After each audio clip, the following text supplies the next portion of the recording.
de estudar a palavra de Deus para nos preparar para sair falando do Senhor Jesus Cristo para onde quer que andemos.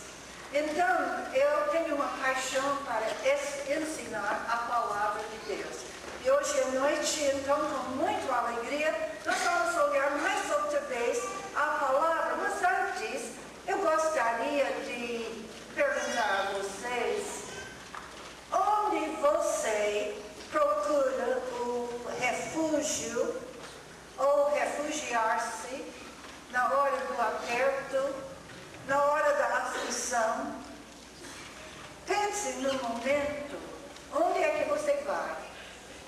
Depende de nossos hábitos, depende de nossas relações, depende de quem é nossa relação especial e específica com o Senhor Jesus diariamente. Quando eu cheguei no Brasil, eu tinha certeza que Deus queria que eu viesse. O rapaz que eu estava namorando nesse tempo era um pastor e eu estava fazendo mestrado em educação cristã. Mas quando Deus me chamou, Deus não chamou. E foi uma decisão muito difícil para mim, se não fosse a certeza da chamada de Deus para eu vir ao Brasil. Não tenho tempo de contar toda essa história, mas eu tinha absoluta certeza. Eu não queria que ele fosse chamado porque eu fui chamado. Mas eu queria que ele estivesse disposto. Mas ele disse, Mabel, com o nosso talento, o talento dele que ele está falando, e para jogar num outro país, quando nós podíamos ficar aqui e mandar muitos jovens para os outros países. Mas eu fiquei triste quando eu vi essa atitude, que ele estava apresentando seus planos para o Senhor em vez de aceitar os planos de Deus. É muito fácil fazer isso. Perguntar ou pedir que o Senhor carimba os nossos planos. Mas eu tinha certeza e eu vim ao Brasil. Nunca pensei que fosse ser moça velha. Nunca imaginei isso, mas eu tenho sido uma das pessoas mais felizes do mundo, eu lhe garanto. Chegar em Piauí naquele tempo não foi fácil, não tinha estradas. A minha vida foi ameaçada constantemente. Foi muito difícil. Se eu não tivesse tido aquela certeza, quando eu estava andando a cavalo e nós estávamos com fome, muitos jovens junto comigo, e nós andamos por 6 semanas a fio antes de voltar para casa, a cavalo, a burro mesmo, naquele sertão. E entrávamos numa cidade, já não tínhamos mais carne seca, já não tinha mais arroz, e nós queríamos comprar e ninguém queria nos vender. E vocês sabem como os nordestinos são muito hospitaleiros, mas já tinha sido dito antes, se os evangélicos chegarem aqui, não deixem eles em suas casas, não vai para os cultos deles, etc. Então, muitas vezes, eu me lembro uma vez sentando debaixo de um piquizeiro, estávamos com muita fome, tínhamos viajado naquele sol quente de Piauí a manhã toda, e então achamos uns piquis, graças a Deus, e tínhamos um pedaço de rapadura. E cortamos essa rapadura e comemos piqui e rapadura. Mas depois de um pouquinho, começamos a cantar. Uma senhora, então, na casa onde nós tínhamos tentado comprar uma galinha, veio com uma galinha toda pronta para nós. Ela disse, como é que o padre disse que nós não podemos vender uma coisa para alguém que está cantando louvores a Deus? E então nós tivemos, além de nossa sobremesa, que foi a primeira coisa, nós comemos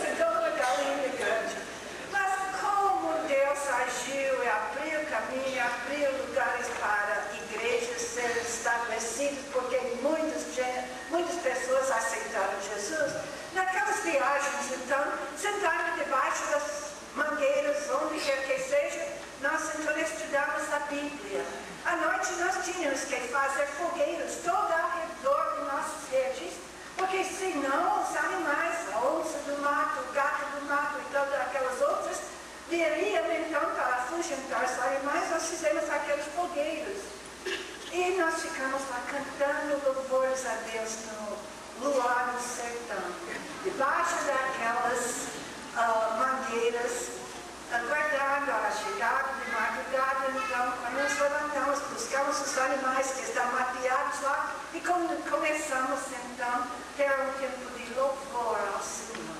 Como foi gostoso aquele tempo, duro sim, mas muito gostoso. E Deus abençoou. Vocês sabem que todos aqueles jovens, menos um, estão no trabalho de Deus hoje, porque eles viram o gozo, a beleza de poder trabalhar para o Senhor e falar de Jesus naquela região.